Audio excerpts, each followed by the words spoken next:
Bienvenidos a la carta de Gálatas. Esta es una obra increíble, preciosa. Es una carta que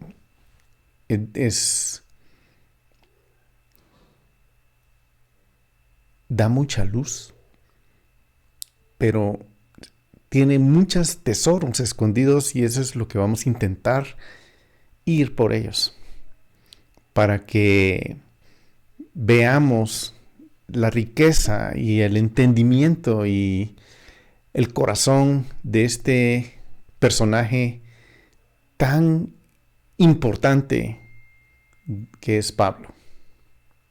Te bendecimos, Señor, por el tiempo que nos das de estar juntos y te damos gracias.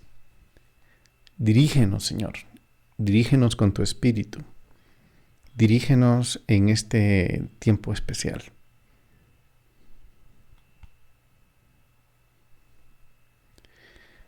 Gracias, Señor.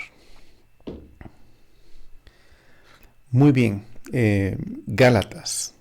Lindo.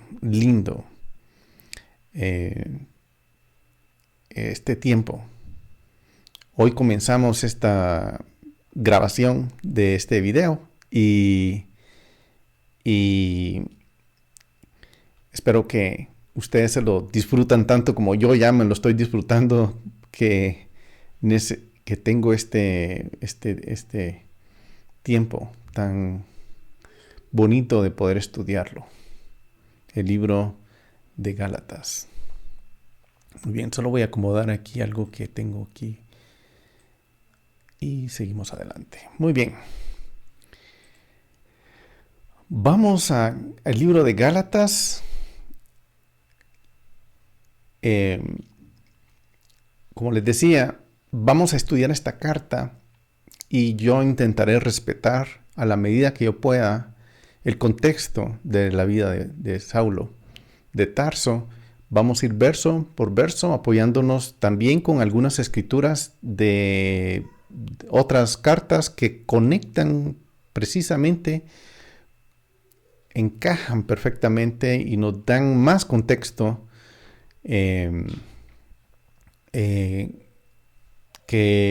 vamos a ir tocando también. En este estudio veremos todo lo que hizo Pablo y trataremos de verlo bajo su perspectiva, no bajo perspectivas teológicas modernas o religiosas, las que hemos aprendido durante nuestro crecimiento espiritual. Y espero que esto sea un instrumento para penetrar en esta brillante mente de este apóstol Pablo. Uno de los puntos que él trata, el cual yo deseo explorar con mucha intencionalidad, es el de la institución ya establecida de la sinagoga, la congregación judía existente en la mayoría de las ciudades de la región. En este tiempo ya se había corrido la noticia de las cosas que habían acontecido en Jerusalén con Yeshua, su vida, sus milagros, su muerte, su exhumación, su resurrección, su ascensión al cielo. Ya era notoria por toda la región, ya se había corrido la noticia de este evento tan asombroso y espectacular. Lo que en esa ocasión sucedió cambió el rumbo y toda la gente de la región quería saber más. Muchos querían enterarse de lo que había sucedido. El mensaje se había esparcido por dos canales de información. Uno fue de boca en boca, que es el que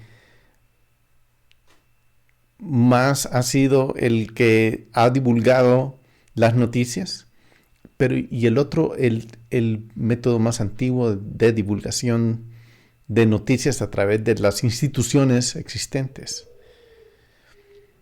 que daban su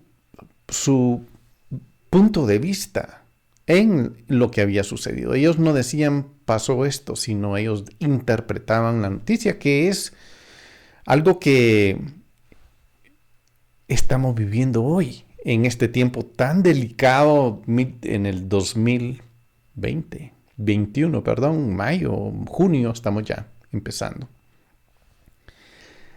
Y se está dando cosas muy similares y a mí me sorprende esto, vamos a ir viendo eso. Los primeros que difundieron esta gran noticia de Yeshua cuando Él resucitó fueron los que retornaron de la fiesta de la Pascua de Jerusalén. Los judíos vivían no solamente en la parte de Israel y Jerusalén, sino ellos vivían por toda la región. Y ellos tenían acceso a toda la región. Y ellos venían de toda la región 3 veces al año a Jerusalén. Tal vez no todos, pero por lo menos una vez al año. Venían a Jerusalén y se reunían. Cuando retornaban, tenían que regresar por sus ciudades. Algunos se iban por mar, otros se iban por tierra. Los que se iban por tierra son los que iban parando por las distintas ciudades, los cientos de ciudades, contando lo que había pasado en Jerusalén. Y este era el método de noticias más importante. Las personas, especialmente los gentiles, querían saber más de estos eventos difíciles de creer. Eso hizo que gente comenzara a interesarse. Quiero recordar que no existían iglesias como asumimos que existían. Esa es la parte que yo quisiera ir como elaborando el concepto de la iglesia. Como la conocemos hoy, no existía. No habían reuniones ni en casas. Desde ese momento. Y esta carta de Gálatas es la que más se aproxima en el tiempo a este evento. Gálatas es la carta, la obra más antigua del Nuevo Testamento. Y eso lo pone a Pablo en una posición muy, muy interesante porque él es el primero que empieza a describir las cosas que sucedieron. Como dice el dicho, en río revuelto, ganancia de pescadores.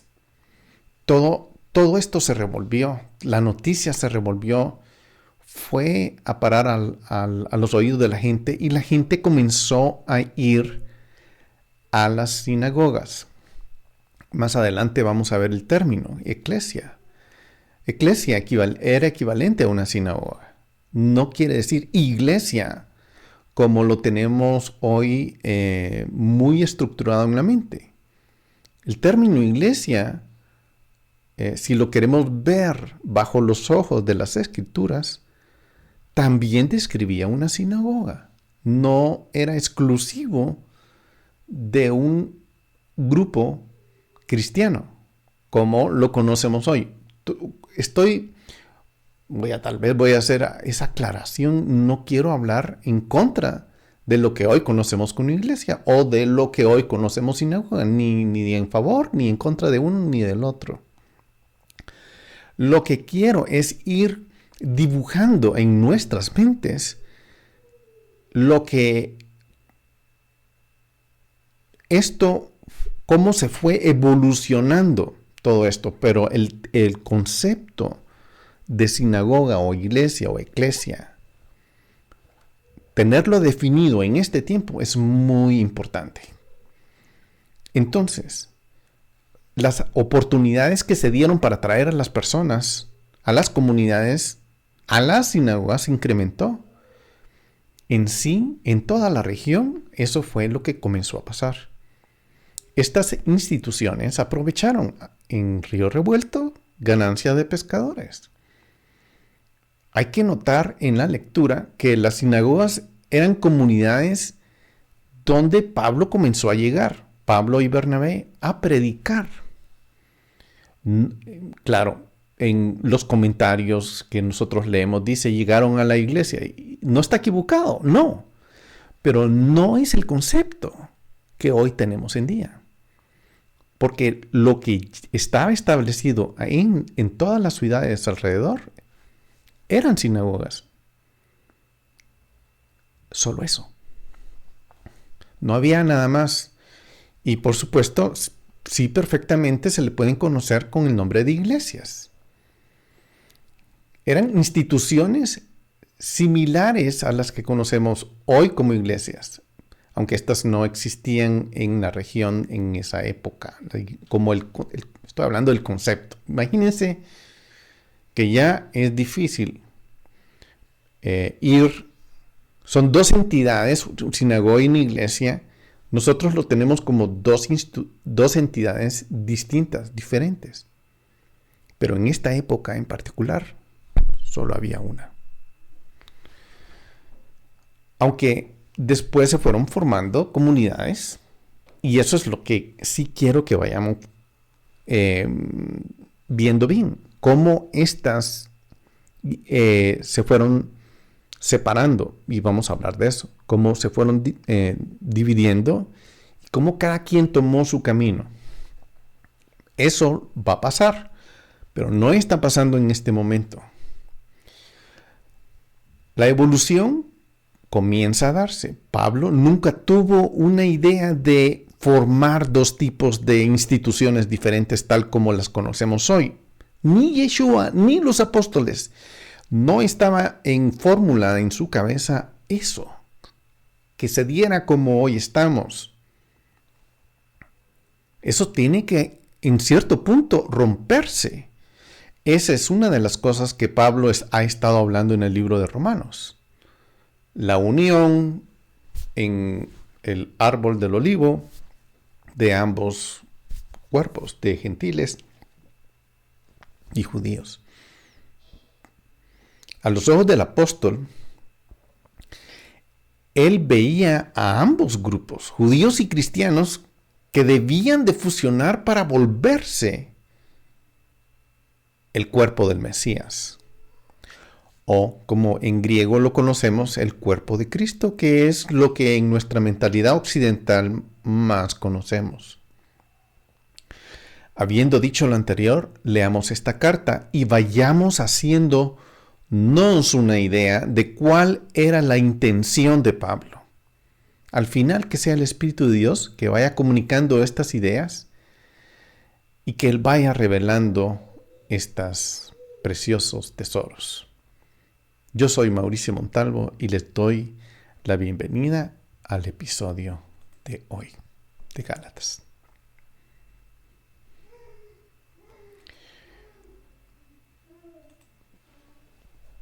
Pablo. Hablemos un poco de Pablo. Él nació en Tarso. Tenía ciudadanía romana. Tarso, este es el mapa de, aquí está Israel, el mapa del Mediterráneo. Aquí está Egipto. Este es el río Nilo. Egipto. Este es la tierra de Israel, el mar Salado, el mar Muerto. Aquí es Galilea, donde tengo mi dedo, ¿sí? Y Siria, Líbano, Tiro, Sidón, Siria. Sube, aquí es Antioquía, se da la vuelta. Y aquí está Tarso. De esta ciudad es Tarso. Recordemos también que toda esta región estaba gobernada por los romanos.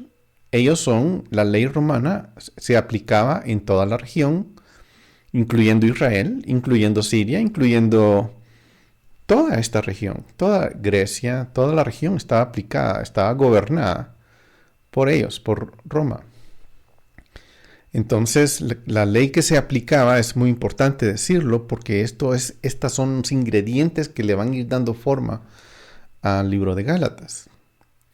Pablo él nació judío, nacido en Tarso de Sicilia, pero criado en esta ciudad, educado bajo Gamaliel. Gamaliel era uno de los personajes más fuertes religiosamente hablando. Era un doctor, era un erudito de la Torá, era un rabino muy estimado en Israel. Y Pablo creció y fue instruido en esa escuela de instrucción. Él era un talmidín, era un discípulo de Gamaliel. En estricta conformidad, decía él, a la ley de nuestros padres, siendo tan celoso de Dios como todos vosotros lo sois hoy, decía él. Él fue educado en Jerusalén bajo esa supervisión de Gamaliel. Y posiblemente él estuvo presente en la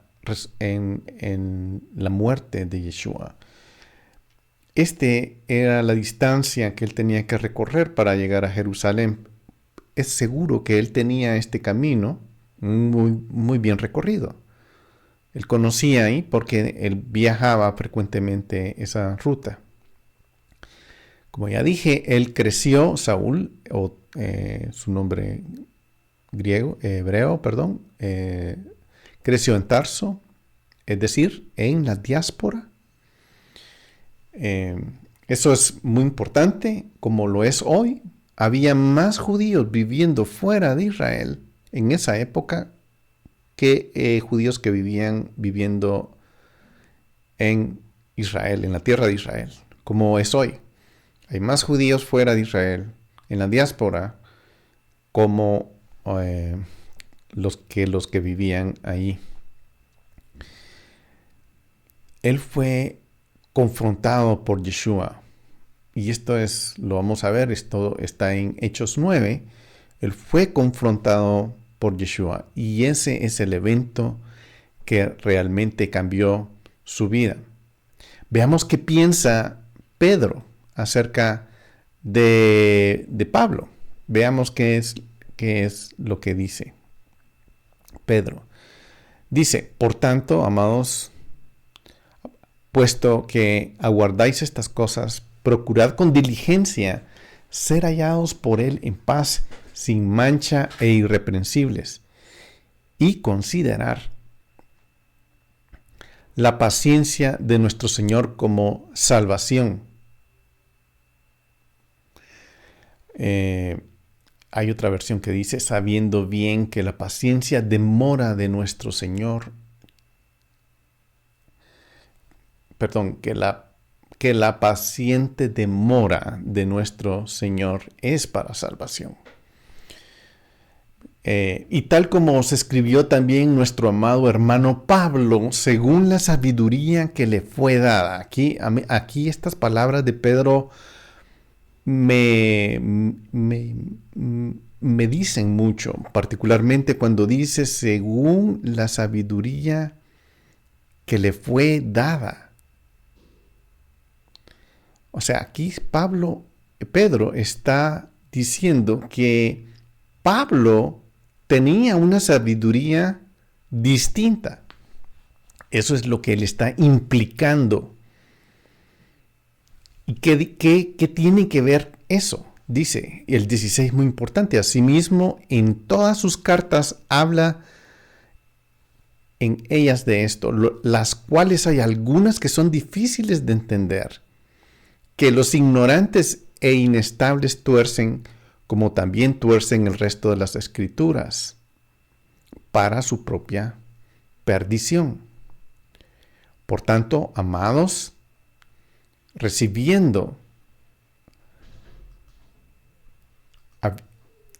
sabiendo esto de antemano, estad en guardia, no sea que arrastrados por el error de hombres libertinos, caigáis de vuestra firmeza. Antes bien, creced en la gracia y el conocimiento de nuestro Señor y Salvador Jesucristo, Yeshua HaMashiach. A Él sea la gloria, ahora, hasta el día de la eternidad. Amén. Esta carta, esta porción de Pedro, está en segunda de Pedro,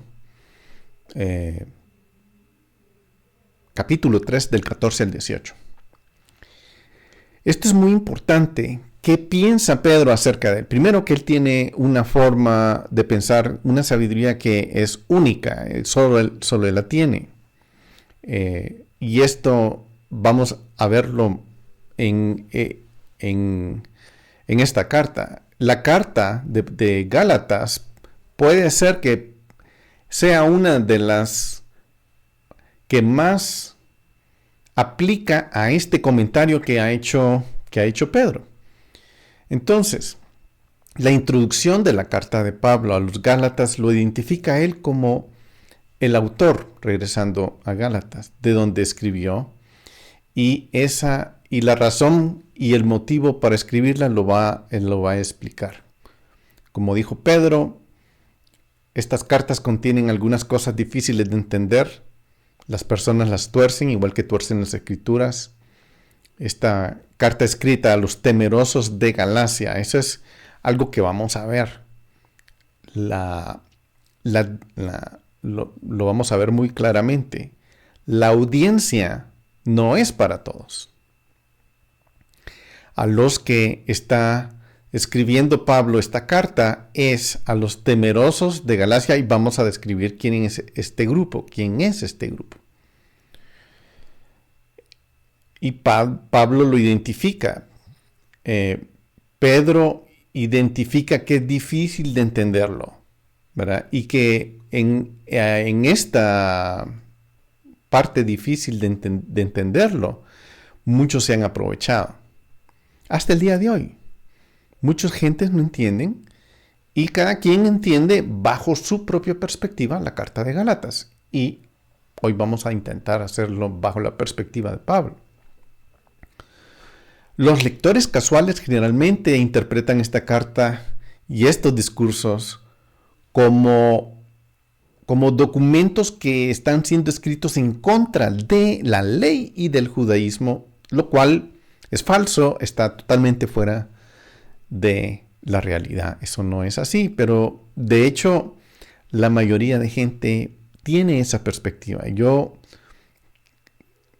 quisiera que pusiéramos, si alguien la tiene, pues que tuviera la apertura de abrirse, que sea el Espíritu de Dios, las mismas cartas y la misma escritura que nos vaya dirigiendo. Muchos creen que la carta de Gálatas es una carta en contra de conceptos judíos, en contra de todo lo que tiene que ver con el judaísmo. Esta es una interpretación equivocada de la carta de Gálatas,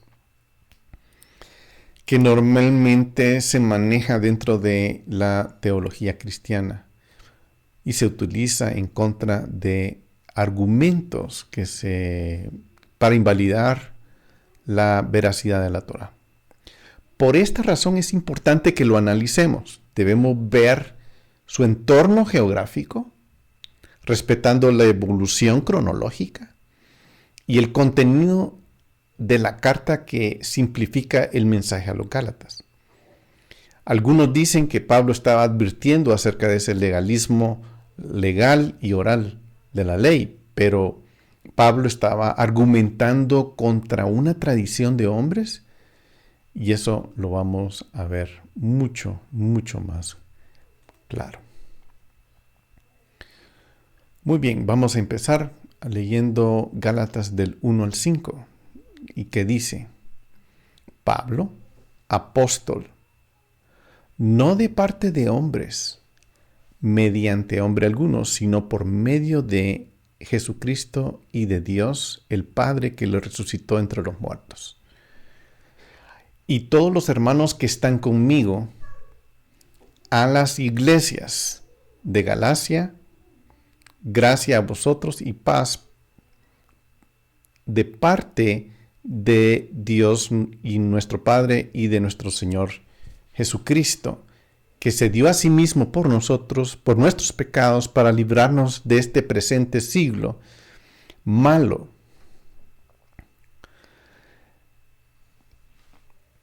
Conforme a la voluntad de nuestro Dios y Padre. Muy bien. Palabras como esta son las que nos de alguna forma enturban la realidad de la situación. Y digo, a las iglesias. Hay Biblias que dicen a las sinagogas, y eso es como más correcto. Otra vez, es el mismo término. Sinagoga e iglesia es un conjunto, es un lugar donde se llega a aprender de Dios. En la época de Pablo. Cuando Pablo estaba escribiendo esta carta,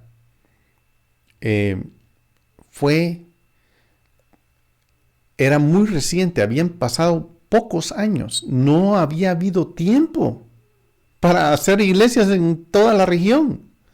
Eso iba a pasar después, en este momento todavía no había pasado. Y eso es lo que yo quiero que vayamos viendo, y no quiero echar de menos, otra vez, no quiero manchar el término iglesia. Simplemente lo quiero usar en su contexto correcto. Es todo. No hay otra razón por la cual estoy enfatizando tanto en esto. Entonces, aquí Pablo va a decir quién escribió, cómo la escribió, a quién la escribió y por qué escribió esta carta.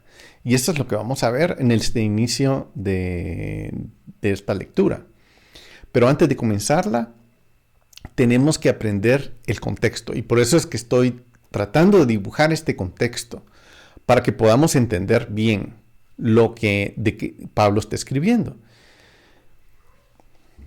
¿Por qué le escribió? ¿A quién le escribió? ¿Y por qué?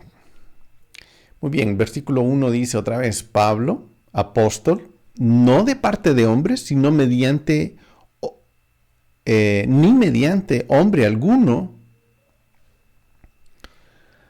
La palabra apóstol simplemente significa un individuo. Esta palabra apóstol, empecemos por ahí, simplemente significa un individuo enviado a cumplir una tarea. Eso es un apóstol. En hebreo, la palabra apóstol se dice shaliach. Y este no es un concepto nuevo. Apóstol no quiere decir que no habían apóstoles antes de Yeshua. Totalmente, habían apóstoles. No es un término exclusivo para ciertas personas que fueron a cumplir una tarea de Yeshua. No es exclusivo de eso. Simplemente es un término. Es un enviado a hacer una tarea. Eso es un apóstol. Una persona enviada. Un shaliach es el nombre. En el judaísmo del primer siglo, un hombre puede enviar a un individuo a una misión para que lo represente y cumpla la tarea acordada en su nombre. Es como que yo trabajara en una empresa y yo fuera enviado a otra empresa a buscar y hacer una función. Eso sería, si ese fuera el caso, yo sería un shaliach. Yo sería un apóstol. Por supuesto que si yo trabajo en una empresa, yo nunca voy a llevar ese término. Voy a llevar un término de soy gerente de operaciones o soy gerente de lo que sea. Pero eso es un shaliach. Y aquí es donde yo empiezo a quitar las telas de araña religiosas de esta escritura que van enredando todo. Y eso es lo que yo quiero, que vayamos viendo los términos como son, como se usaban, sin jalar para un lado o para el otro.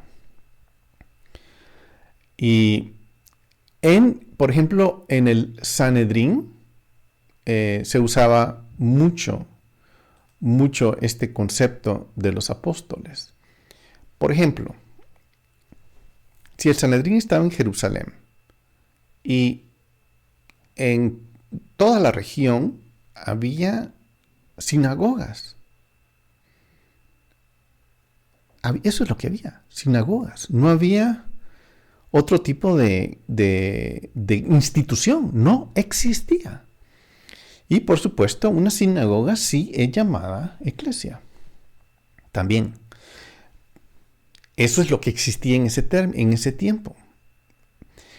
Para mí es muy importante que entendamos, estas son sinagogas, no las puse todas. O sea, a la hora de ver el mapa, hay 10 veces más lo que yo puse aquí. Está lleno, está atorado, está toda la judería, está en la diáspora por toda Europa y por toda Asia Menor. Estaba lleno de eso. Y ahí estaban las sinagogas por cientos de años. O sea, se habían ido y ahí estaban. Simplemente ahí se habían ido a vivir. Y ahí vivían en comunidades. Y los romanos que manejaban esta área, ellos no permitían que ningún otro tipo de identidad religiosa funcionara. La única entidad religiosa que funcionaba en esta época era las sinagogas, era la judía, punto. No es debatible el punto, no había otro tipo de cosa. Eventualmente van a haber cambios, ¿sí? Pero no han sucedido todavía. Eso viene después, los cambios, ¿verdad? Cuando ya pensemos en iglesias cristianas, que aquí vamos a ver dónde es que se llama la primera congregación cristiana. Muy bien. Entonces, el Sanedrín, si ellos estaban en Jerusalén, ellos enviaban a todas las ciudades y a todas las sinagogas de las diásporas, enviaban a un apóstol, a un shaliach. O sea, ¿qué es? Vamos al término, que es un enviado específico a cumplir una tarea específica. Eso era.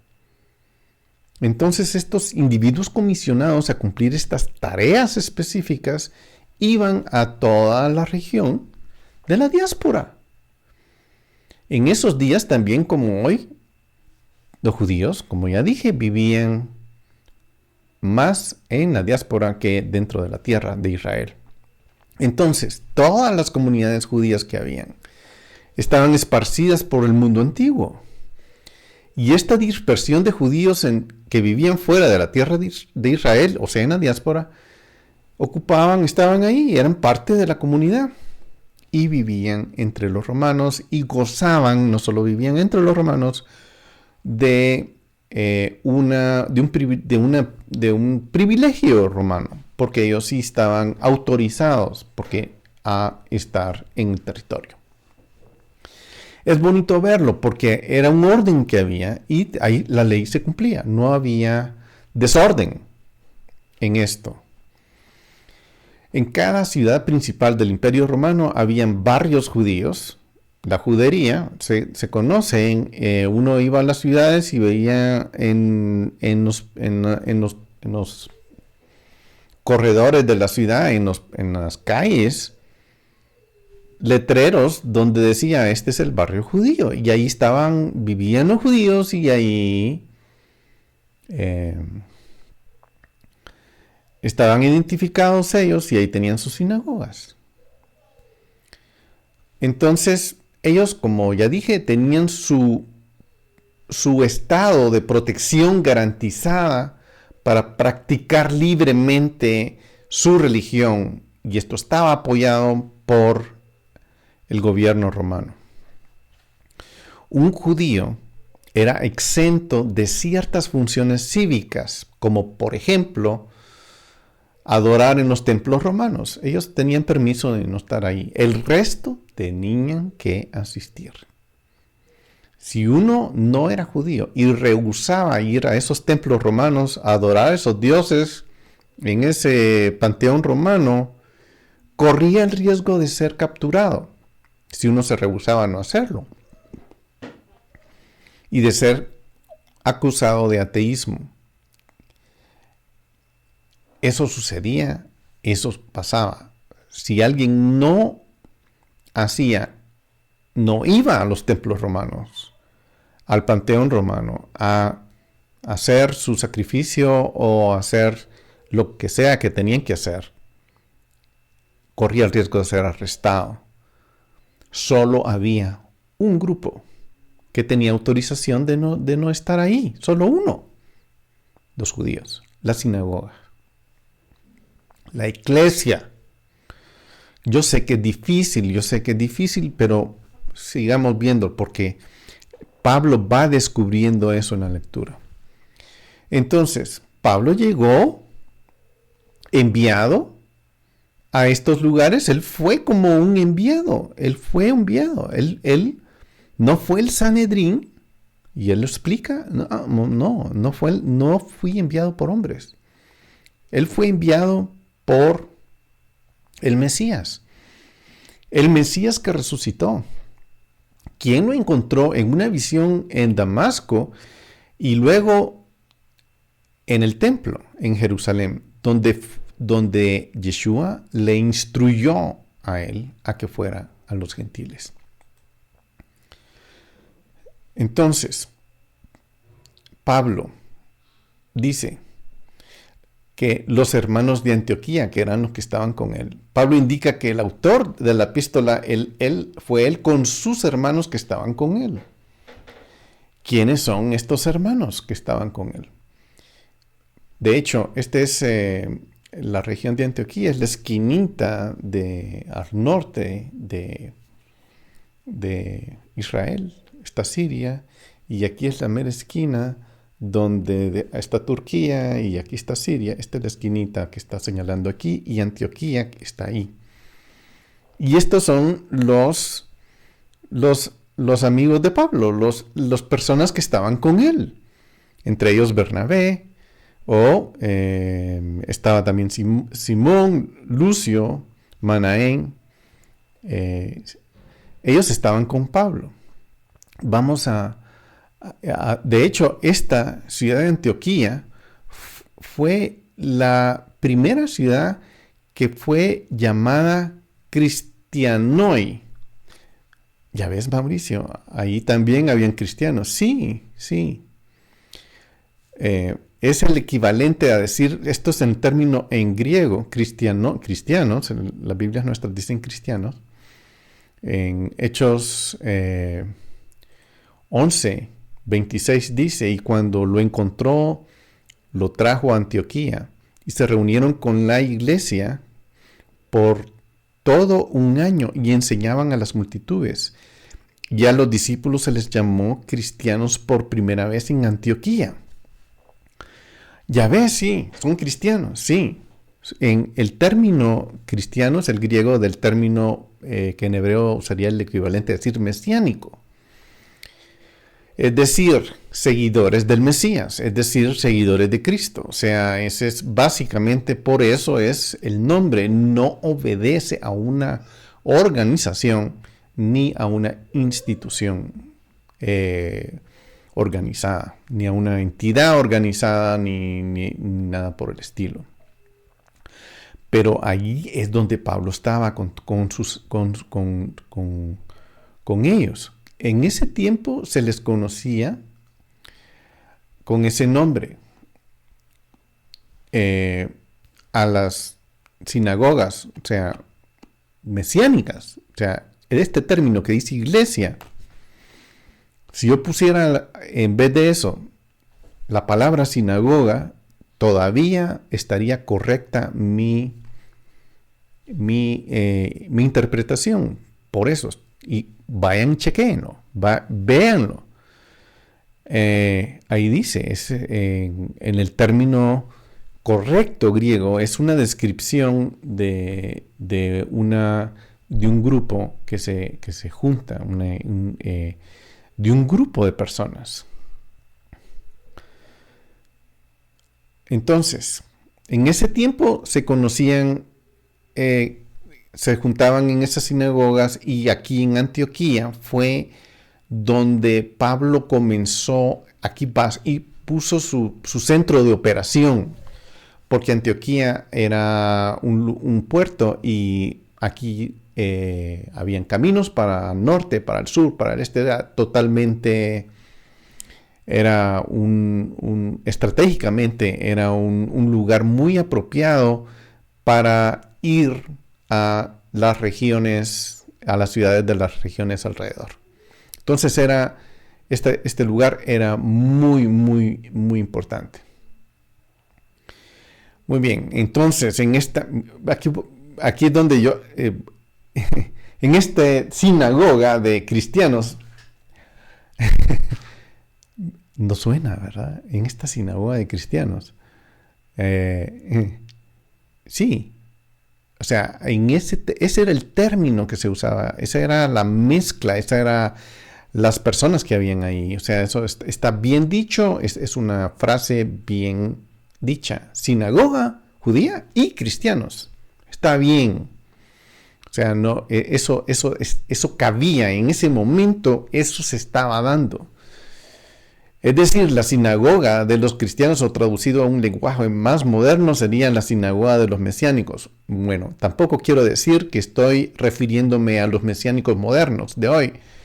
No estoy haciendo una propaganda para eso. No, estoy usando el término puro de ese momento, que no es tampoco lo que acabo de decir. La sinagoga donde Pablo adoraba en Antioquía quizá era un lugar llamado sinagoga de cristianos. Eso está escrito en libros de gente que ha estudiado eso. Y servía como una congregación o una comunidad de ambos, judíos y gentiles creyentes en Yeshua. El libro de Hechos ofrece una rápida descripción de esta comunidad y ordenación de Pablo y Barnabás como apóstoles. Vamos a ver en Hechos 13, del 1 al 3, que dice: en la iglesia que estaba en Antioquía había profetas y maestros: Bernabé, Simón llamado Níger, Lucio de Cirene, Manahem, que se había criado con Herodes el tetrarca, y Saulo. Y mientras ministraban al Señor, ayunaban, el Espíritu Santo dijo: apartadme a Bernabé y a Saulo para la obra que los he llamado. Entonces, después de ayunar y orar,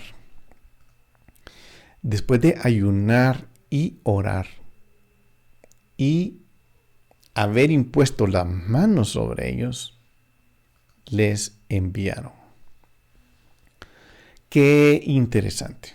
Esta es una sinagoga y eso está pasando dentro de esta sinagoga. Muy bien. Aquí está el término eclesia, aquí arriba, eclesia. Concretamente, ¿qué quiere decir eclesia? ¿Qué quiere decir eclesia? Concretamente quiere decir un lugar de reunión. Puede ser un lugar del gobierno de reunión, o sea, un lugar del gobierno donde se reúnen. Puede ser una sinagoga, podrá ser una iglesia como la conocemos, que no existían en este momento. Recuerden, no existían, no eran parte de eso, no estaban en las ciudades, ni eran autorizadas como una institución separada de la sinagoga. La única institución que podía funcionar era una sinagoga. O sea, tenemos que respetar ese entendimiento para poder entender las escrituras. Por eso es que mucha gente no entiende, porque no respetan esa idea. O sea, en tanto eso no lo tienen claro, entonces no llega a cuajar en la mente la idea. Muy bien, las personas que estaban con Pablo incluían a Joseph Barnaba. Muchos lo conocen como Barnabás.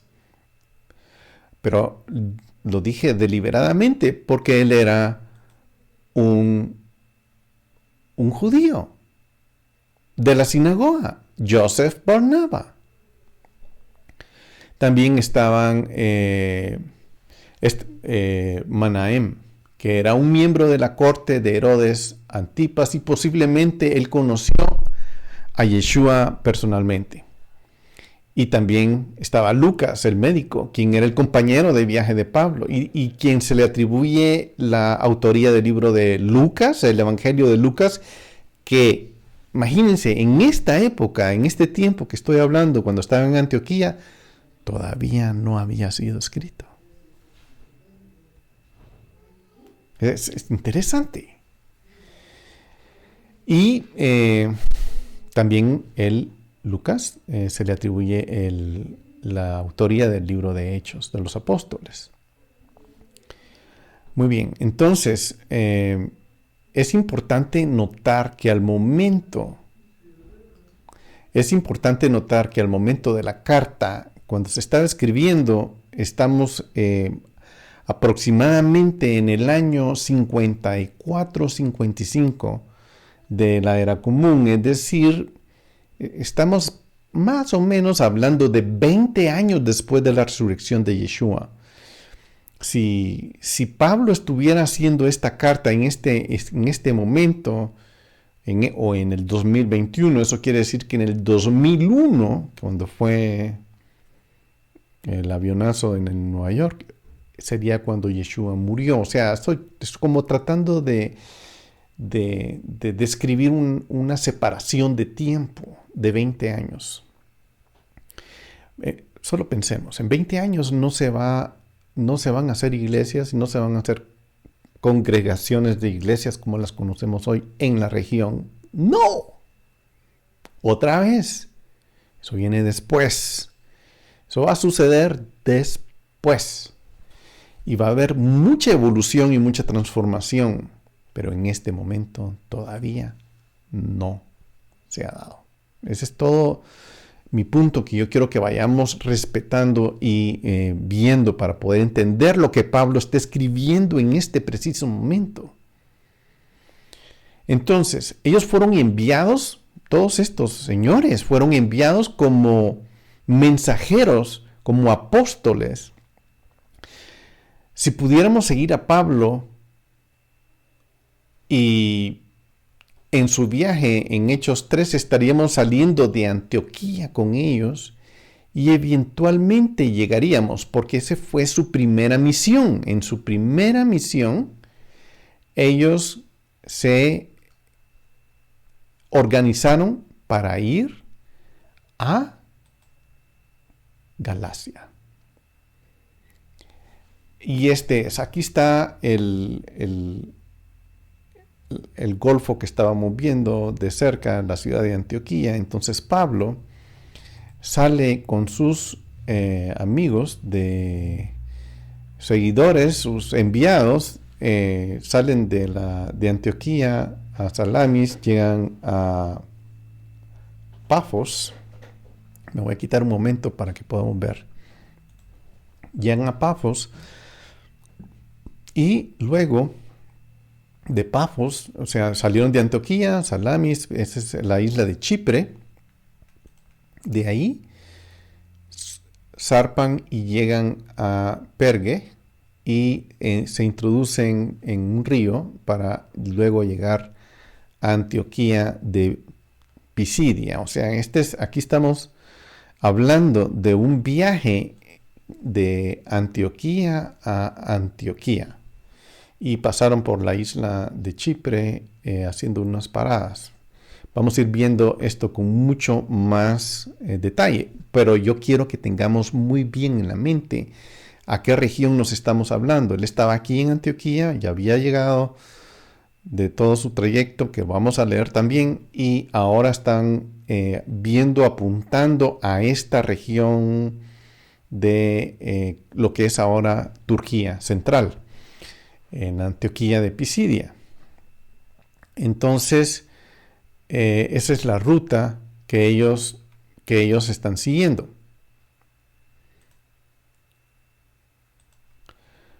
Muy bien, para tener una idea, ellos llegaron a Pergue, aquí, y subieron por el río Cestrus,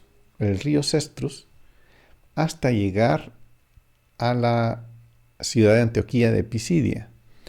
Esta es la región de Galacia, que es a donde ellos se dirigieron. La primera parada que hicieron fue en Galacia a visitar a las sinagogas de Galacia. ¿Me entienden? Qué rico hablarlo así, no sin sesgos. Llegaron a fueron a Pergue y pasaron por otros lugares y estuvieron allí en la sinagoga de Galacia.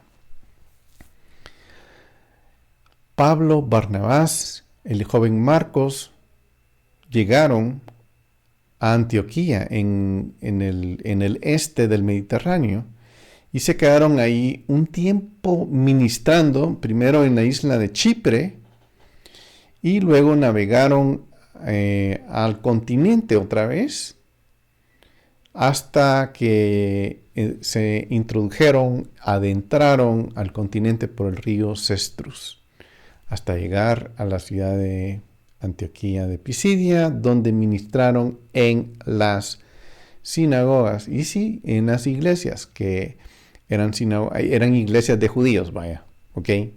Eran conformadas por judíos, donde se leía la Torá, esa era la función de esas iglesias, si lo queremos llamar así, ya usando el término correcto, ¿verdad? Muy bien, entonces, luego ya habiendo ubicado cuál es la región de Galacia, ubiquemos ahora la región de Panfilia, que es esa donde estaba Pergue, también Capadocia, es esta, y finalmente la región de Sicilia, que es de donde Pablo era originario. Aquí estaba Tarso, él era ahí. Pablo habiendo nacido en Sicilia, en Cilicia, en Tarso de Cilicia, habiendo nacido ahí, él es lo más seguro que él conocía. Él era habitante de la región, él conocía esta región muy bien, no andaba caminando por áreas desconocidas, eran territorios conocidos. Él conocía las ciudades, conocía la gente, conocía las sinagogas. O sea, él estaba en territorio conocido. Ese era su territorio, su zona. Él decidió ir a su territorio, a su zona, a sus lugares donde él era conocido. Y esta es la región de Siria, finalmente, donde también Pablo estuvo yendo y con las personas que él le seguían.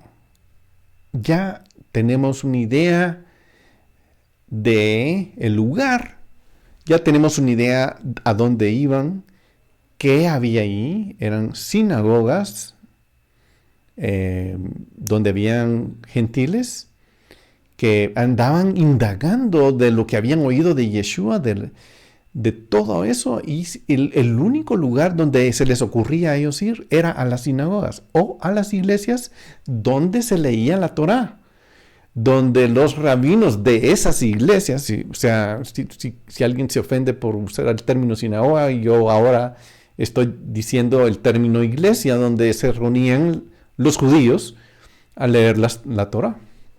Esto es lo que era, ¿verdad? Aquí en Perga,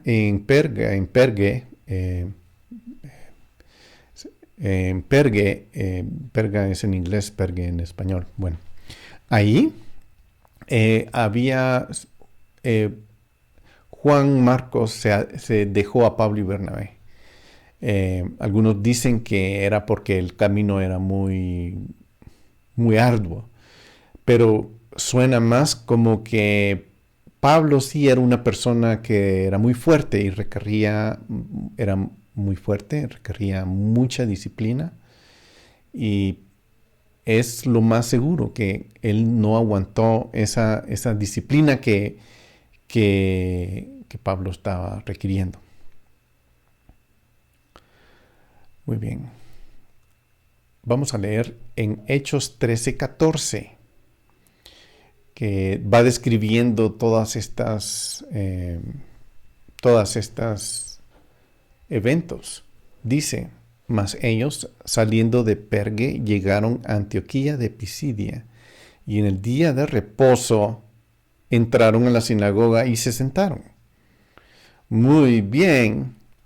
¿Verdad que no hay problema si cambiemos el término? En el día de reposo, en el Shabbat, entraron en la iglesia.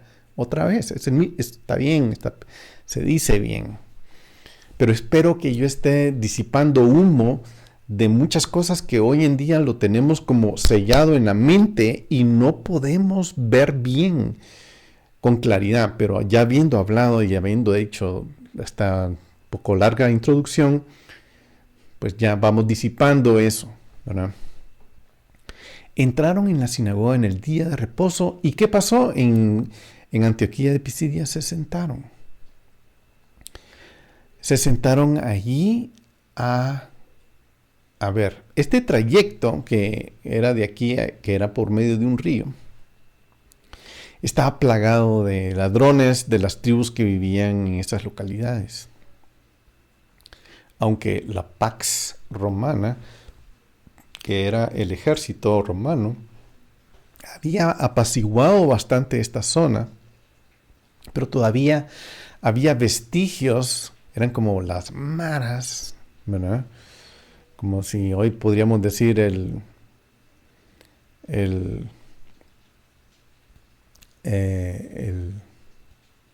Beta Lima Mike, la mara esa, en el lugar haciendo y deshaciendo. Es lo mismo que pasa hoy en día. O sea, hay gente mala en todos los lugares, en toda época.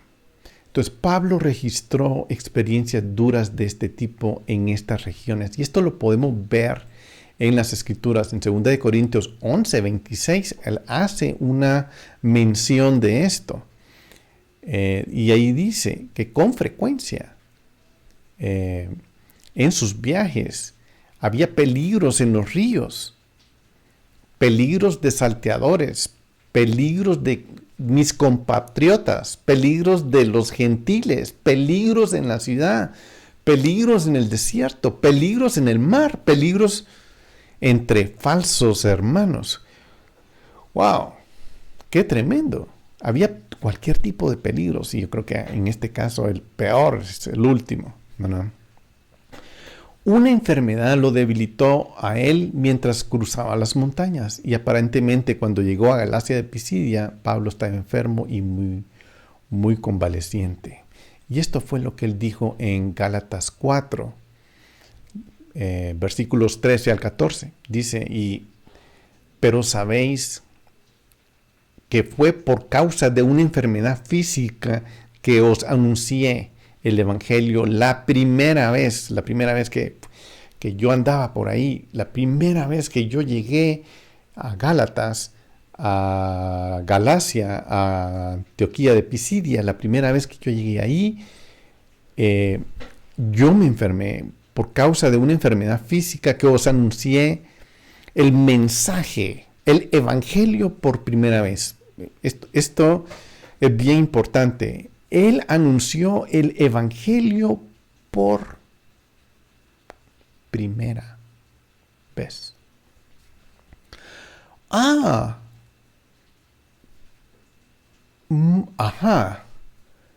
Él llega ahí y él anuncia el mensaje por primera vez. O sea que sí, no eran iglesias, eran sinagogas.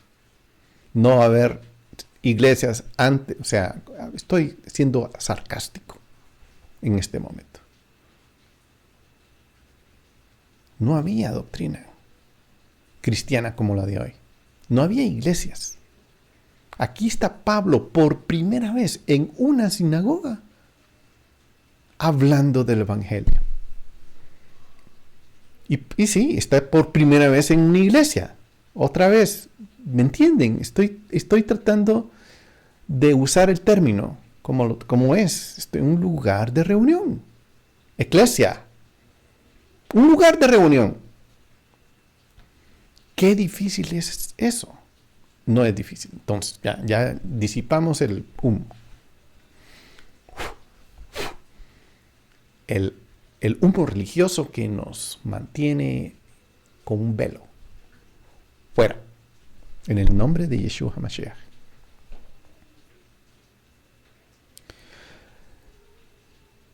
Otra vez. 13. Pero sabéis que fue por causa de una enfermedad física que os anuncié el Evangelio la primera vez, y lo que para vosotros fue una prueba en mi condición física, que no despreciasteis ni rechazasteis, sino que me recibisteis como un ángel de Dios, como a Yeshua HaMashiach mismo. Qué profundo es esta palabra. Aquí está Pablo en Gálatas 4, describiendo ese momento primericio de cuando llegó a Antioquía de Pisidia. Atravesó ese río y que pasaron difícil, un tiempo muy difícil, con las maras ahí alrededor. Al fin llegaron a su destino, lo recibieron en un día de reposo. Pero lo recibieron con tanto gozo en esa sinagoga como un ángel de Dios, como a Yeshua HaMashiach mismo. O sea, la primera vez fue genial, fue lindo, fue una experiencia importante. Esa fue el primer contacto, la primera introducción. La primera vez que se dice el mensaje del Evangelio en una sinagoga en Antioquía de Pisidia. Durante ese Shabbat, los viajeros ya cansados, Pablo agotado y posiblemente enfermo, aguantándose lo que sea que él estaba sufriendo en Antioquía de Pisidia, se reunieron ahí durante la mañana.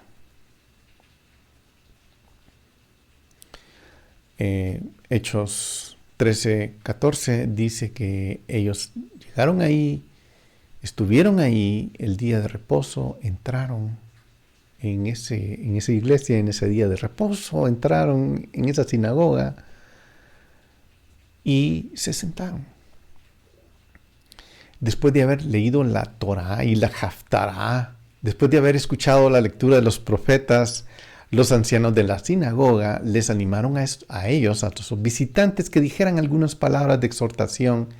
Y les dijo Pablo haciendo una señal con la mano. Ya estaban en Antioquía de Pisidia. Y estaban en la sinagoga.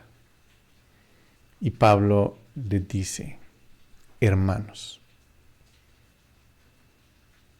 hijos del linaje de Abraham, y los que entre vosotros teméis a Dios, a nosotros nos es enviada la palabra de esta salvación. Bien, si ven, tengo un colorcito, hermanos. Hijos del linaje de Abraham,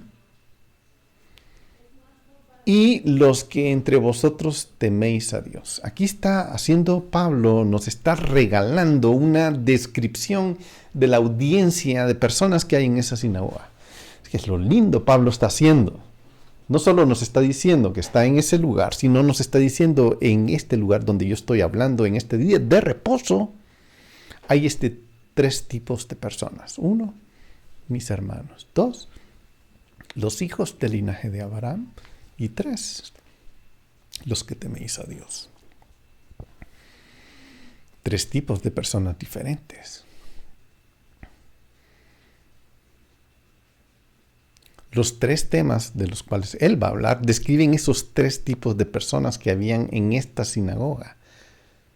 Estos eran los tres tipos de personas que normalmente se encontraban en las sinagogas de la región, donde habían todas esas gotitas por todo el mapa. Esta era la realidad. Este era el tipo de personas que había normalmente se encontraba en estas ciudades. No eran exclusivas, no eran sinagogas con detectores de espadas en las entradas y etcétera, como son hoy. No. Este era el tipo de personas que habían. Primero, había el primer grupo. El primer grupo, los hermanos. ¿Quiénes son los hermanos? ¿Quién está escribiendo? Pablo está escribiendo. Los hermanos. El contexto de la sinagoga de Antioquía era ese. Pablo se dirige a sus hermanos judíos. Aquí se está refiriendo a quienes son biológicamente judíos, descendientes de Abraham, Isaac y Jacob, nacidos de una madre judía. Debemos entender que judío no es un término que se refiere a personas de la tribu de Judá, sino que se refiere en ese momento a cualquier persona legalmente judía, biológica, israelita. Es decir, esta es la comunidad judía. Estos son los hermanos. Ese es grupo número 1. El grupo 1 de esta sinagoga de Antioquía de Pisidia, nuestros hermanos judíos. Grupo número 2, hijos del linaje de Abraham. Estos son los prosélitos. Este segundo grupo de congregantes en esta sinagoga de Antioquía de Pisidia son los hermanos prosélitos. Ellos eran aquellos que no eran judíos, que tenían por alguna razón un entrenamiento formal de conversión al judaísmo y tenían poder legal para ser llamados judíos. Ok, grupo 1, judíos, hermanos. Grupo 2, gentiles, que no son judíos, que se pasaron ya por un proceso de conversión judaísmo, o sea, del judaísmo. Antes que Pablo llegaran, ellos ya habían pasado por ese proceso. Estos gentiles estaban abiertos a eso y eran legalmente judíos. Ahora, de acuerdo a la ley judía, ellos ya no eran considerados gentiles. Y bajo el ritual de la circuncisión que ya habían pasado y la inmersión, que es el que conocemos como bautismo, y cuando fuese posible ellos iban a hacer los sacrificios a Jerusalén, ellos adquirían el estatus religioso legal de Israel. Eran judíos naturalizados, podríamos decir. Muy bien, la comunidad judía se refería a ellos como los hijos e hijas de Abraham, hijos del linaje de Abraham.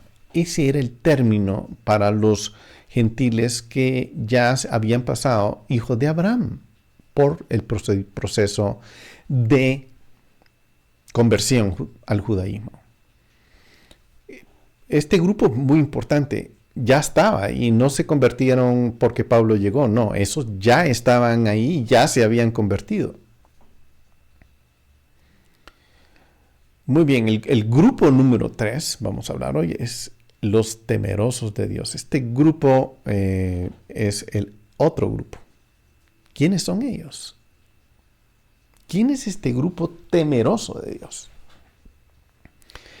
Este grupo, este tercer grupo congregante de la sinagoga de Antioquía de Pisidia,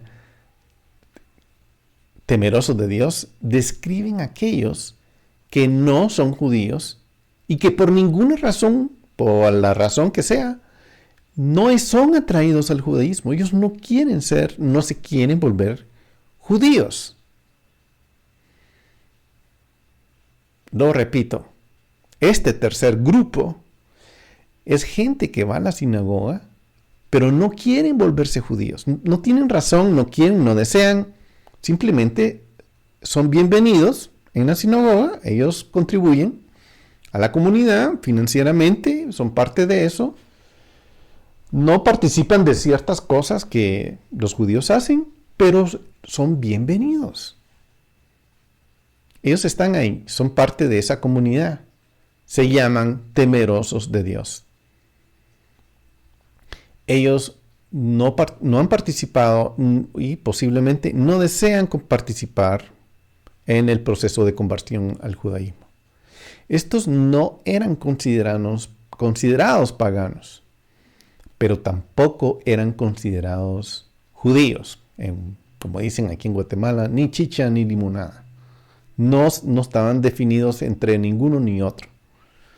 La comunidad judía los toleraba, además los apreciaban porque ellos contribuían financieramente, mantenían una relación muy buena con la comunidad. Ese era el caso del centurión en Lucas 7 y Cornelio en Hechos 10. Los temerosos de Dios no disfrutaban los privilegios de las personas judías, pero tampoco tenían las responsabilidades dentro del judaísmo. Mientras Pablo exhortaba a esa sinagoga con el mensaje del Evangelio, él se refirió a esos tres grupos de personas. Su mente estaba puesta en el tercer grupo. Su mensaje fue muy bien recibido a estos tres grupos. Y pidieron a Pablo y a Barnabás que regresaran, que volvieran a compartir en el siguiente Shabbat. Muchos judíos, o sea, el grupo 1, y devotos convertidos al judaísmo, o sea, grupo 2, siguieron a Pablo y a Barnabás, quien mientras les hablaba les instaba a perseverar en la gracia de Dios. El siguiente Shabbat, sin embargo, no fue como el de la entrada triunfal. Las cosas no salieron tan bien como se diga. Leamos en Hechos 13, 44 al 45. El siguiente día de reposo en la comunidad de la sinagoga de Antioquía de Pisidia. Casi toda la ciudad se reunió para oír la palabra del Señor. O sea, no fue una reunión normal.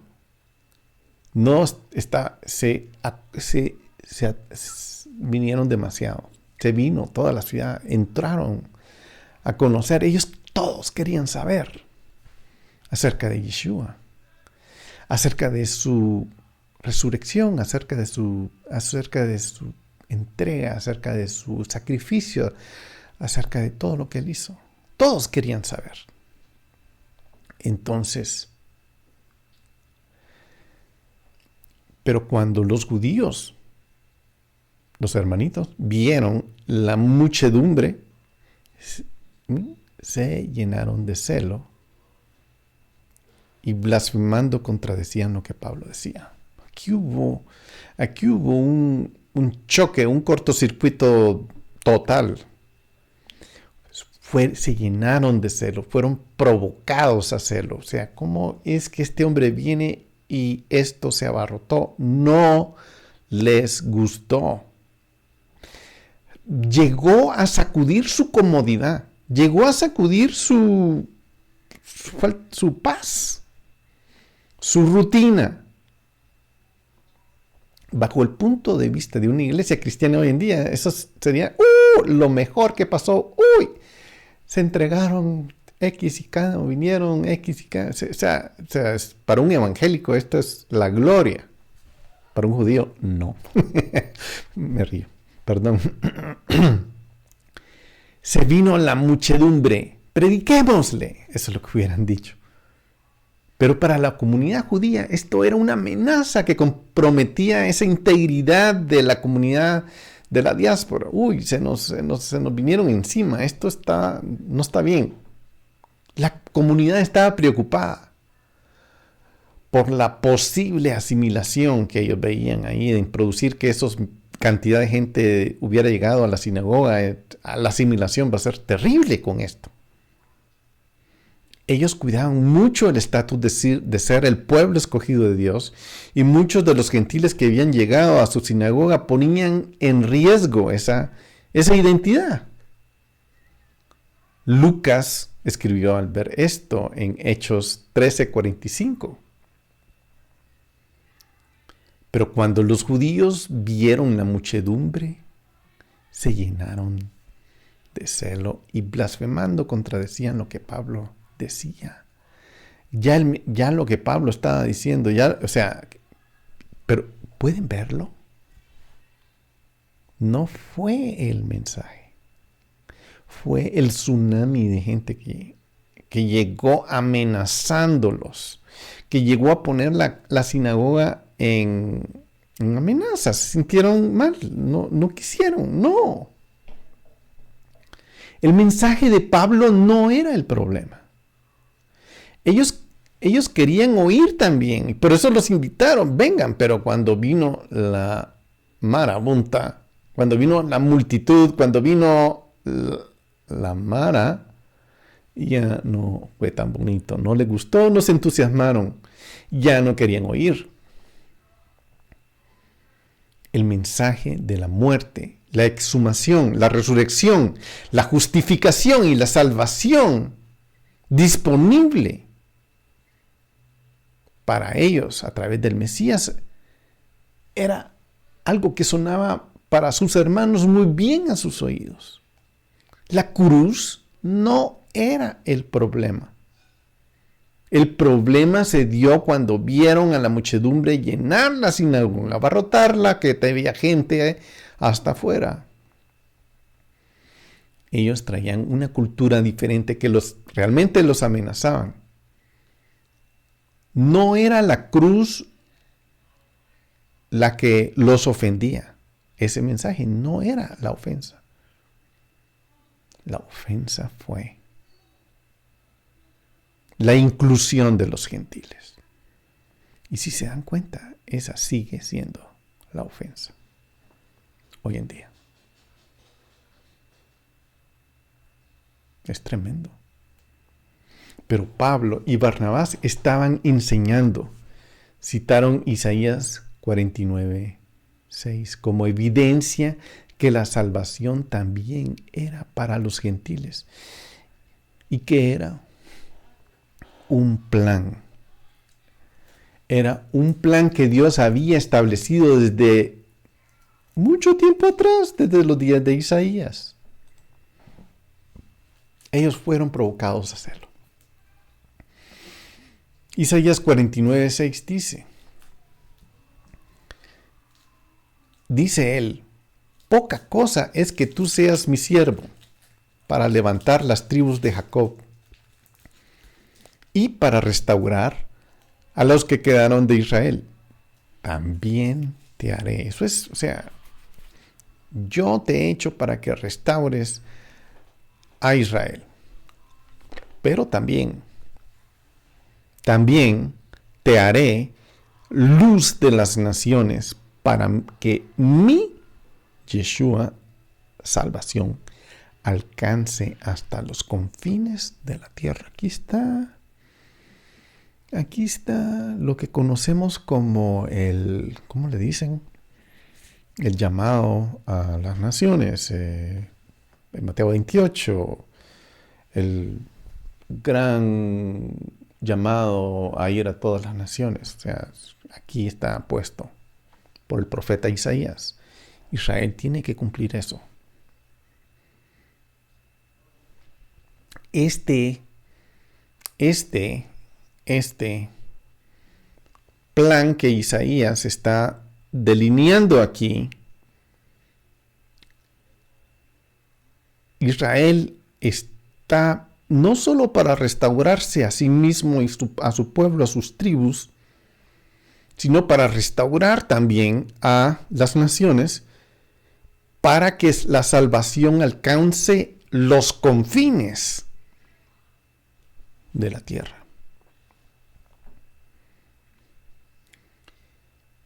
Por eso es que Dios eligió a Pablo, un fariseo de la escuela de Gamaliel. Eso quiere decir un hombre altamente dotado, un académico, un abogado de la ley, un hombre que conoce la ley, que conoce lo que dicen los profetas, conoce las escrituras, con autoridad en el conocimiento de las escrituras, aún mayor que los que existía en todas estas sinagogas alrededor de esta región.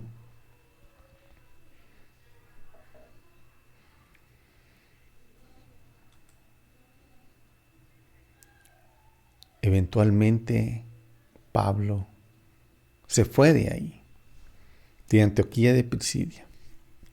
Llegaron a Iconio, a Listra y a Derbe. Y ahí regresaron por donde vinieron. Pero la presión sobre Pablo y Bernabé los forzó a que se fueran de la sinagoga. La experiencia fue desastrosa. Ellos se opusieron a recibir a este montón de gente. Estaba viniendo como tsunami, los estaba inundando literalmente.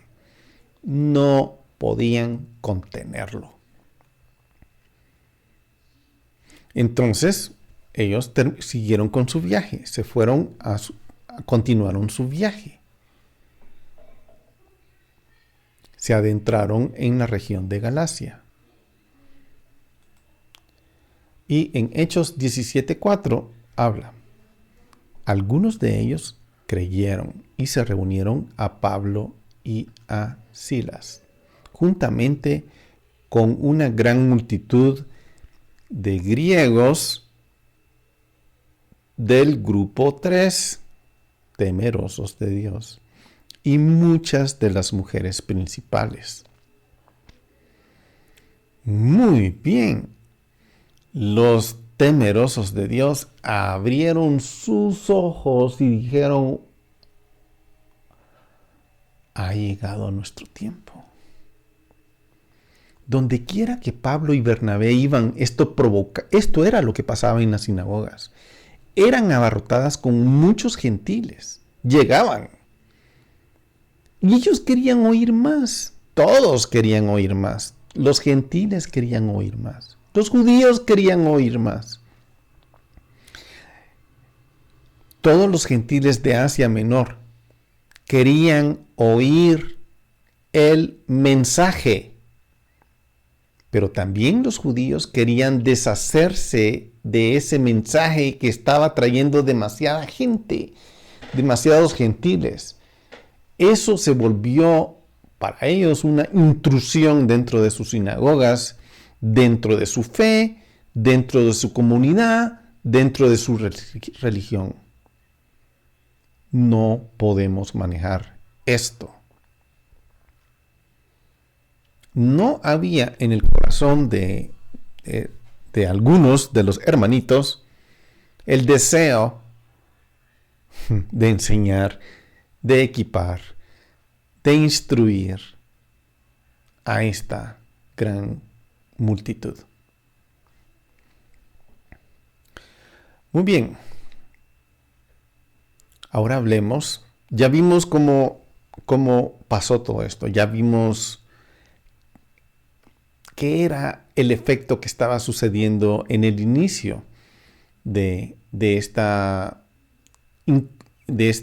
introducción del viaje de Pablo en su primer viaje, que le llaman misionero, primer viaje misionero. Vino Pablo a esta región y ¿cuál fue la gran sorpresa? La muralla que se fueron a pegar es esta. No querían los judíos recibir a este montón de gente.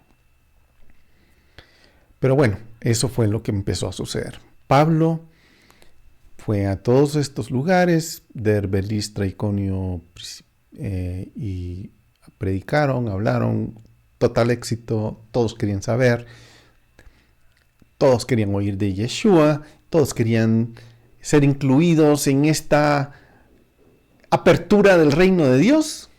Todos querían. Todos eran todos. No era aquel grupito ni eran todos. Pero el liderazgo no estaba dispuesto de la iglesia. Perdón. De la sinagoga.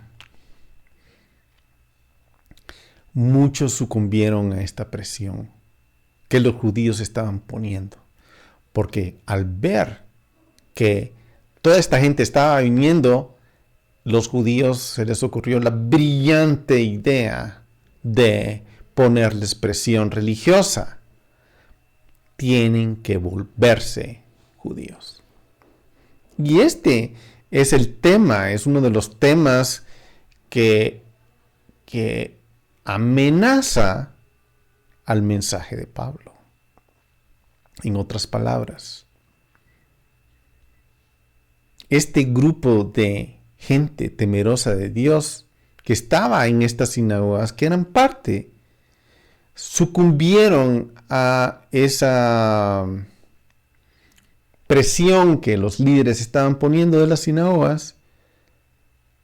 Ellos le dijeron, ustedes quieren ir con nosotros, tienen que convertirse, tienen que volverse judíos legales, pasar por el proceso, como los otros se tienen que volver hijos del linaje de Abraham. Grupo 2. Entonces, veamos, porque esto es muy interesante. Esto no tiene sus cosas muy interesantes. Ok, ustedes quieren ser parte, quieren mercadear con nosotros, casarse con nuestras hijas, ser parte de la comunidad, quieren pertenecer, quieren ser parte de nuestro núcleo, tienen que vacunarse. Perdón, no me aguanté el chiste. Pero es eso lo que está pasando. Era una presión social.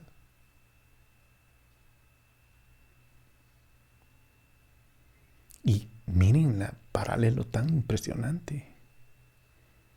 Porque tenía grandes ventajas ser judío en una región donde la ley romana los protegía. Sí se convertían. Podían viajar, podían tener pasaporte verde, podían quitarse la máscara. Otra vez, perdón, no me resistí. No, aquí en serio. Las ventajas eran que al convertirse en judíos, ellos adquirían una protección legal bajo la ley romana.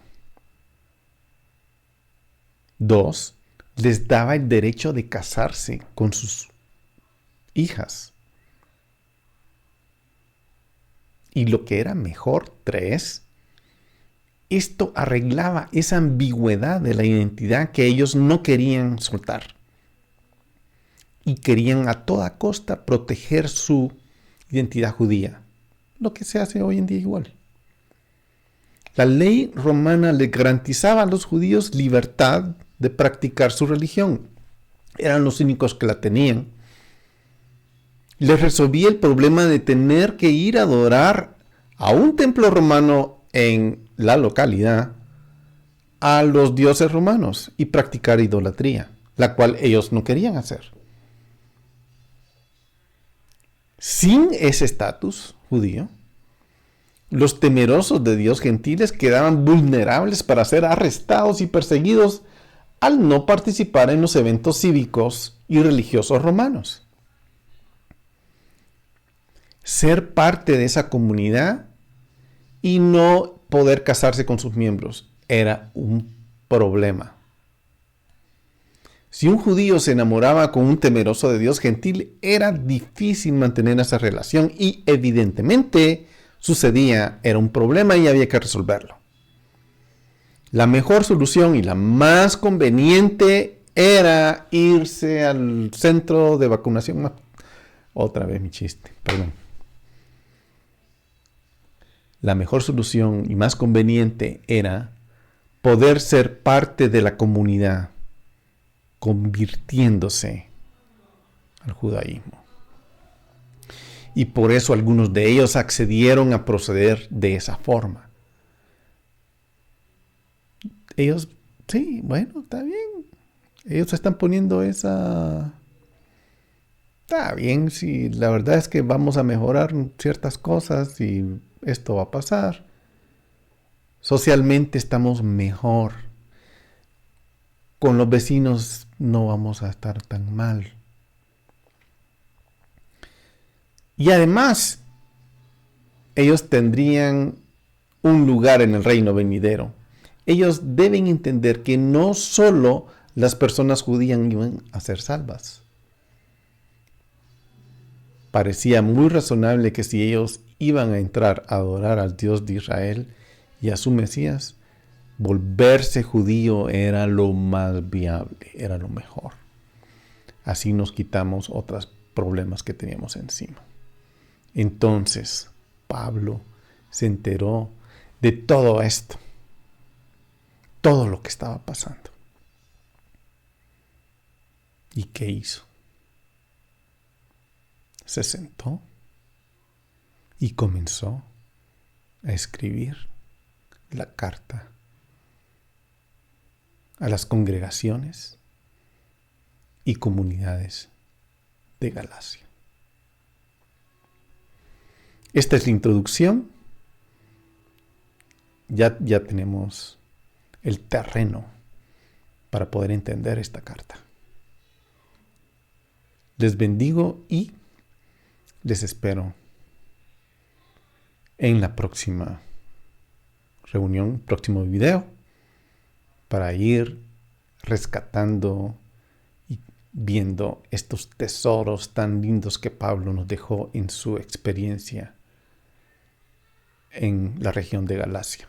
Bendiciones y nos vemos en la próxima.